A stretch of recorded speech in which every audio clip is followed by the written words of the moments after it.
Pardon the interruption, but I'm Mike Wilbon. It's National Teacher Day, Tony. If you were a teacher, what would be your subject? I'm Tony Kornheiser, geography, with an intense focus on I-95. No! Yes, and I can't imagine. I would explain to the people that the Midwest is unimportant. Yeah, I'm completely sure. unimportant, but that I-95 is the cradle of civilization. Yeah. That's pretty much what I would Cradle do. of something. Yeah. I'm going straight up I-95 the next 3 days. New York and Boston, right? New York and Boston. Yeah. Happy to be there. Enjoy that side of the Yeah. country. Enjoy it. Welcome to PTI, boys and girls. In today's episode, the Knicks upset the Celtics. Sam Bennett sends Anthony Stolars out of the game. And PK Subban joins us for 5 good minutes. But we begin today with the Denver Nuggets going to Oklahoma City and beating the Thunder on a last-second three by Aaron Gordon. Oklahoma City had 18 more wins than Denver in the regular season. Nikola Jokic had 42 points and 22 rebounds last night for Denver. Wilbon, should this result rattle the Thunder? Like an earthquake rattling the dishes in your china cabinet. Yes, because they just blew it. Yeah. And they blew it in so many different ways. There was strategical mistakes made. There was straight up choking on free throws. The worst thing of all to me, and look, the Oklahoma City coach, Mark Daigneault, he's been in the top 3 coaches the last couple of years. This guy's a terrific coach. But when you see the best player in the world standing on the sideline at the scorer's table and he can't get back in, don't tell me what you always do. Do something different. Do something different. Even though he didn't figure into either the pass or the shot, the fact that he's not out there may rattle his own team into some mistake. You can't put him back in the game because you've got to foul in a backcourt 2 seconds after the win. No. I don't want to hear that. And coaches only double down now on whatever they think. And they say, oh, yeah, we had to do it this way. No, you didn't. They were unimpressive, thoroughly unimpressive. And you know how much I love Oklahoma City. You have picked them to win the National Basketball Association Championship since the beginning of the year. Look, this is game 1 of a potential 7-game series. And you know that I feel that is usually the least important game of a series. Yes. But in this case, Denver came in tired. They had just gone 7 against the Clippers. Oklahoma City was rested. They were playing at home. So, yeah, I think they should be rattled. You know what else? I think Boston should be rattled. I think Cleveland should be rattled. All 3 lost game 1s at home.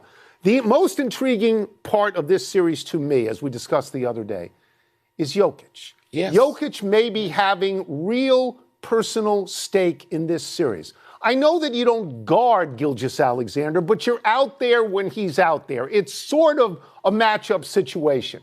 And Gilgeous-Alexander is going to beat Jokic for MVP. Yes. You voted for him, for example. Okay.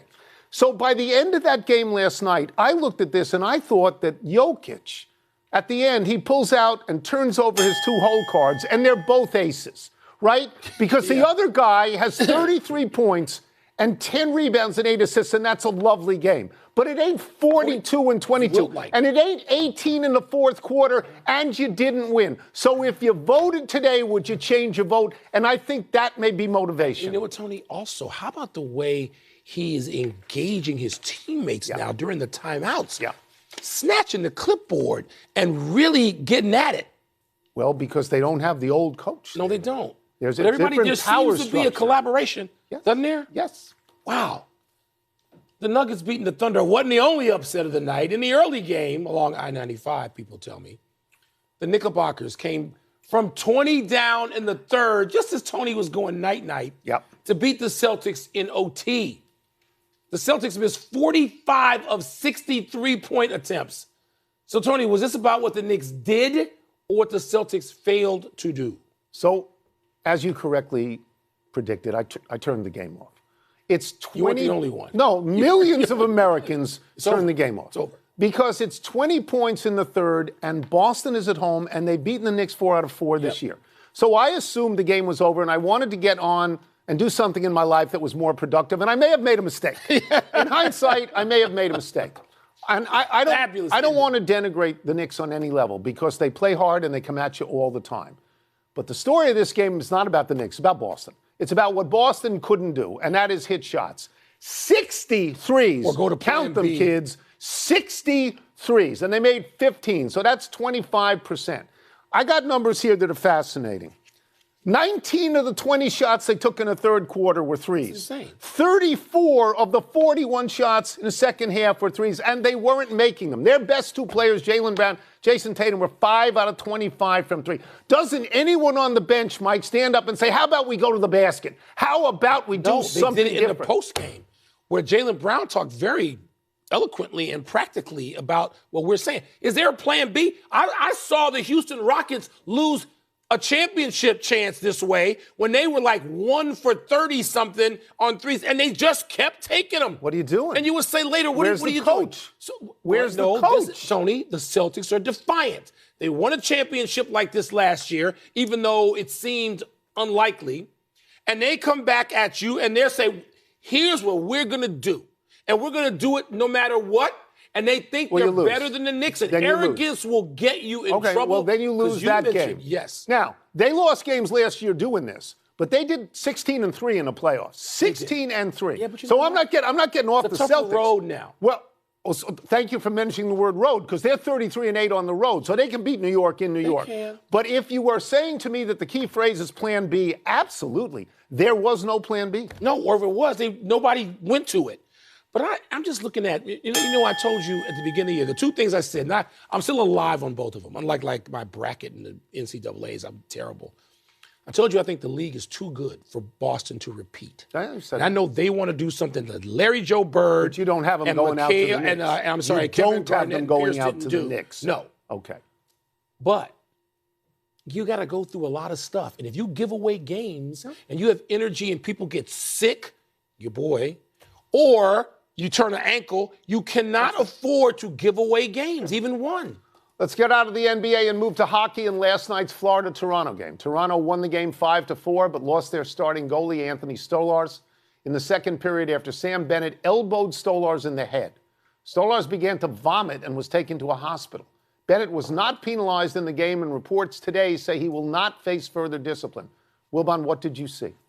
Tony, when I see it, and now I didn't see it live last night because I was so into basketball, but I've seen it now a dozen times. And it looks fairly innocent. The result was not.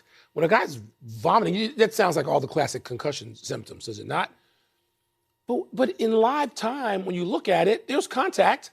There's contact on every single movement in hockey, particularly playoff hockey. Aren't goalies supposed to be a little bit more protected? Yeah, but it wasn't like he was coming at him. He elbowed him in the head. Oh, okay. I mean, his elbow sticks out. You get a piece of him, and maybe it's a penalty. But did I see this as something egregious, given the contact in playoff hockey? I didn't. Yeah. So to me, the irony in this is so obvious. Last year, Stolarz was a member of the Florida Panthers. They're teammates. He and Bennett were teammates. Yeah. Bennett said today, we're good friends. Yeah.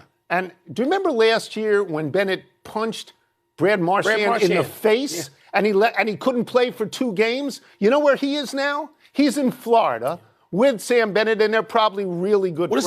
This is Florida. This is their thing. That's the Panthers' This is what I want to get to. They are a terrific team. They won the Stanley Cup, and the year before they got to the Stanley Cup Finals. But whenever we talk about them, we talk about how tough they are. Yeah. We talk about them putting people out of the game. Sam Bennett, all the clips I saw of him today, he was a little bit sneaky in what he did. And I'm thinking to myself, maybe they're like the NHL equivalent of the Detroit Pistons bad boys from some years back. But maybe also, Mike, maybe the referees ought to look a little more closely at them. Well, you have to. You have to put in the referees' hands. Because teams usually, almost none of them, have enforcers anymore. So it's not like you can send a guy onto the ice and say, you know what, you lined Bennett up. Let me just suggest that doesn't exist in the main I was given a anymore. statistic today that in the last 14 games that Stolarz started for Toronto, they won 12 of them, which would make him sort of essential. Make him maybe targeted. Maybe. I'm just saying maybe. Motivation. Let's take a break. Coming up, we will ask PK Subban, Hockey Zone, about Bennett's elbow and what the win means to Toronto. We'll also ask him whether he expects Alex Ovechkin and the Caps and Connor McDavid and the Oilers to advance. Play starts tonight. Are you surprised that now 3 for 3 home teams have lost in the NBA? Yes. Yeah. 3 for 3. Yes. Is Minnesota going to lose tonight? Well, Pardon the Interruption is brought to you by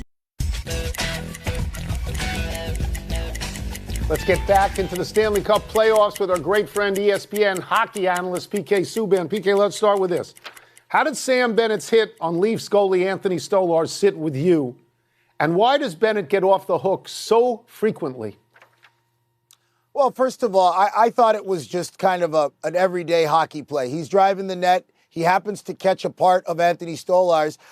Do I believe that he went in there knowing that he wasn't going to touch him? Probably not, but this playoff hockey, you got to drive the net. And I believe Sam Bennett when he says that Stoley's my buddy and I don't want to see him in the hospital. You know, I didn't think that was anything egregious at all. I thought it was just fine. It was intriguing. It was certainly that.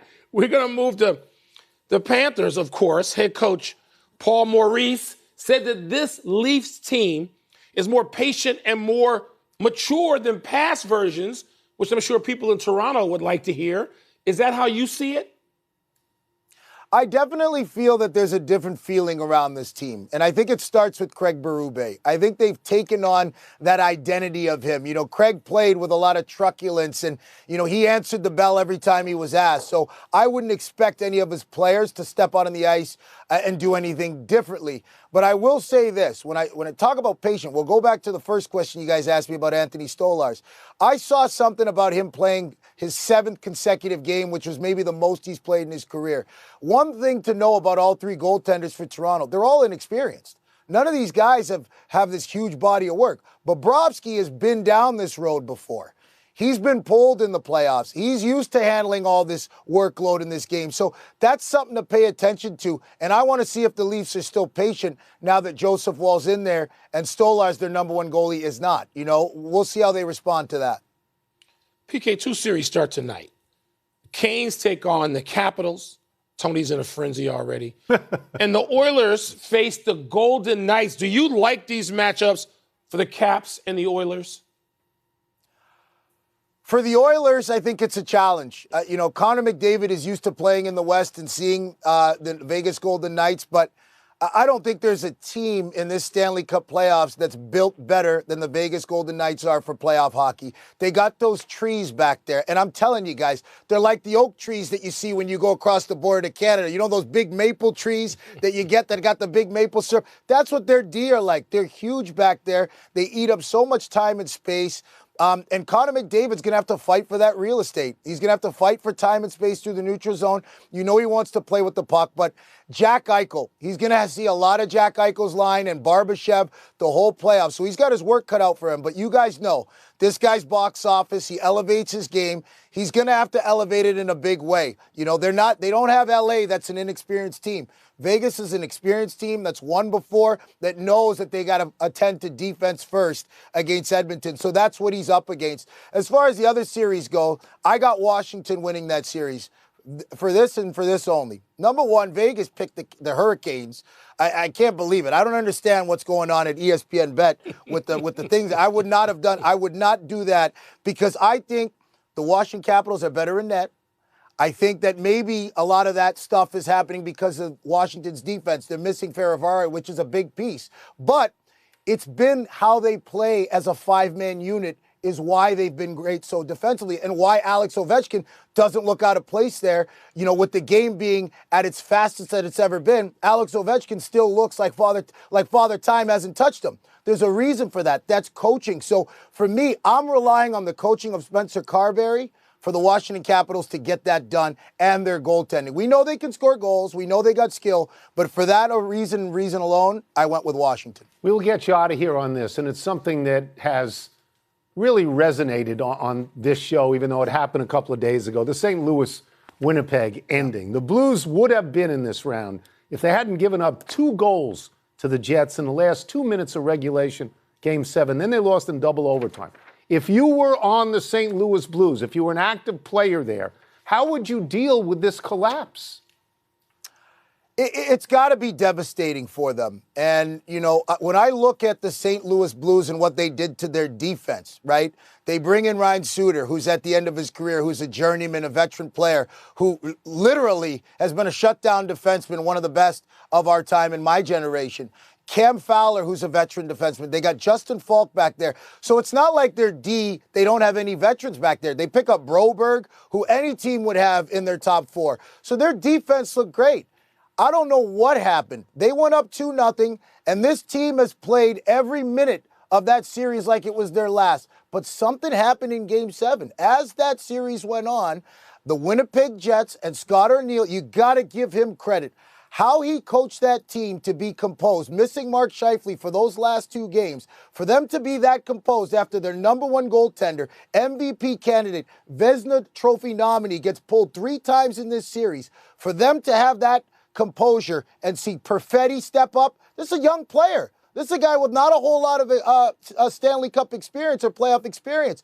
Doing that against St. Louis's defense, it's got to be devastating. A lot of guys losing sleep this summer. But, you know, I think for a team that added a lot of players this offseason and during the season, getting a new coach, it was a positive season for them, but a devastating way to end. And I'm not sure how you reflect on a first-round loss like that. Brutal. It's absolutely. I mean, as a fan, as just somebody watching who didn't play it, it's brutal. PK, thank you so much as always for being with us. Thank you.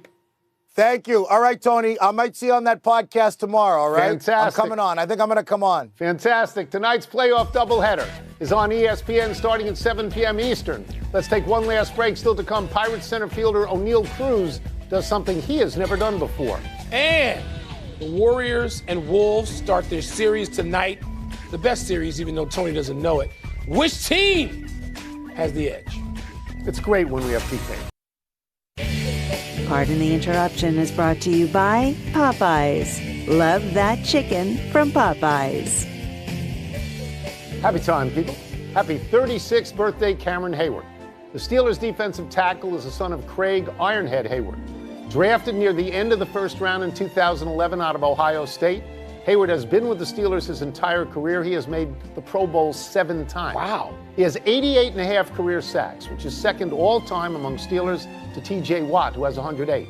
So Cameron Hayward has more sacks than Hall of Famers Mean Joe Green, Jack Lambert, and Jack Ham. Amazing. More sacks than L.C. Greenwood and Andy Russell and Dwight White, James Harrison, Joey Porter. I admit, Mike, this surprised me. Does it surprise you? Absolutely, yes. But then you got to think of one thing. Quarterbacks for most of those guys, all the Steel Curtain guys, they threw like 14 passes a game, not 50. Okay. So there's so many more chances now to get sacks, right? Seems fair. Seems fair. Trying to justify it. Happy anniversary, Kerry Wood. On this day 27 years ago, the Cubs' 20-year-old rookie pitcher, in only his 5th career start, threw a 1-hit, no walk, 20 strikeout shutout of the Astros at Wrigley. You may remember this, Mike. I'm sure you do. People looked at Wood and they thought, here's the next Ferguson Jenkins. Wood was Rookie of the Year with a 13-6 record and a 3.40 ERA. But Wood was never that good again. He pitched 14 seasons. He made 2 All-Star teams, but at the end, his record was 86-75. Wood is one of only 4 pitchers ever to get 20 strikeouts in one game, and the others are Max Scherzer, Randy Johnson, and Roger Clemens twice. Hall of Famers all. Wood and Pryor were supposed to deliver us. They came so close in 2003. So close. And then it just fell apart. It just went away. I cannot tell you the disappointment of that. Happy trails to runs for the Mets and the Cardinals. We had a pair of impressive throws to the plate last night. Corbin Carroll of the Diamondbacks fielded a fly ball off the bat of Francisco Lindor and threw out Tyrone Taylor trying to score from third, but the Mets won anyway. In St. Louis, former shortstop O'Neal Cruz picked up his first career outfield assist ever, gathering a fly ball in center and then throwing a 100-mile-an-hour one-hopper to nab Victor Scott II of the Cardinals at the plate. The Pirates, alas, also lost. That is the most exciting play in baseball, play at the plate. And when it's coming from an outfield throw, not a bang-bang play from the hot corner home. No. Outfield throw. You want to see who reminds you a little bit of Roberto Clemente if you're of a certain age? Roberto Clemente, right fielder, one of the great guns of all time, Roberto Clemente. Yeah. But this kid was a shortstop. Yeah. And they moved him at 100 miles an hour? Really? That's pretty fast, isn't it? Amazing. Let's go to the big finish. Let's do it. Kenny Atkinson of the Cavs, NBA Coach of the Year. I assume you agree. Terrific year, but J.B. Bickerstaff inherited a cadaver. Kenny Atkinson inherited a playoff team that was in the second round last year. That Won fired 48. J.B. Bickerstaff. He Right? did a great job, Right? but he did not my vote. All right. Derby winner sovereignty will not run the Preakness. Explain this load management to me. I can't, because the Triple Crown is based on the Derby, 2 weeks later the Preakness, 3 weeks later What's the he Belmont. doing?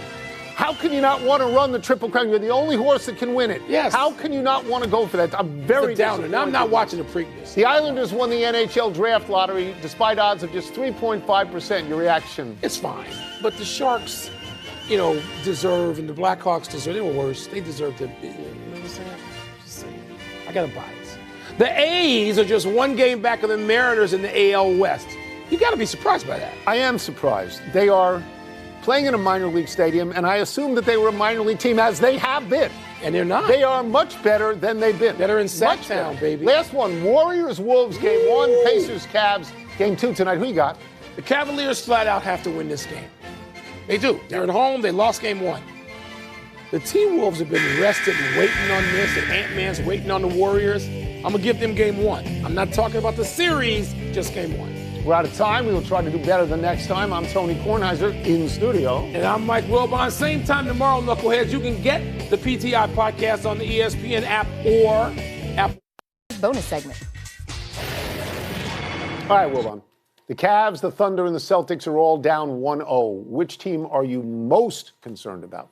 Well, Tony, OKC left a bad taste for me because they just seemed like they were what they are, a neophyte group, even though they were in the playoffs last year. And they are terrific, and they have the MVP and a terrific coach and just a cast. I mean, a real ensemble.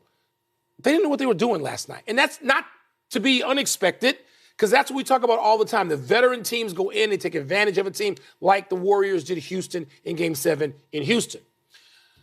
So you got the Cavaliers, though, with DeAndre Hunter and Darius Garland and Evan Mobley. We don't know exactly what their health situation is. That's like nearly 50 points a game. You can't be missing all that if that comes to pass. And the Celtics are going to pull themselves together and win that series. So I think in order, I'd be concerned about OKC most because they're young.